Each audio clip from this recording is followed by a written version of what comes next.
परुगा परो नन्दते सोमुन्मधुमदाय रसो अच्युता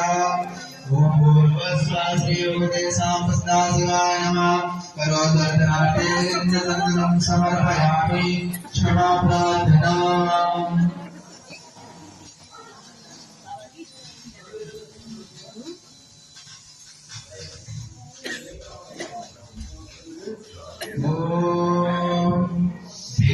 विघ्नेश्वराय वरदाय सुरप्रियाय लम्बोदराय सकलाय जगद्धिताय नागाय स्तुत्याज्ञविभूषिताय गौरीसुताय गणाय नमो नमस्ते यासे स्वयं सुकृतिनां भवने सुलक्ष्मी पापात्मनां हृदयां हृदये सुबुद्धि श्रद्धा सतां कुलजनां प्रभवस्य लज्जा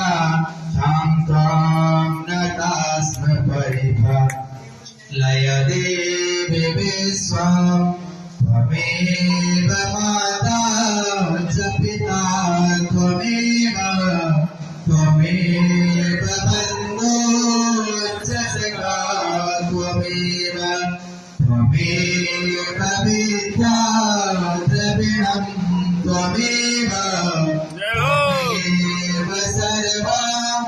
मम देव सर्वे भवन्तु सुखिनः सर्वे सन्तु निरामयाः सर्वे भद्राणि पश्यन्तु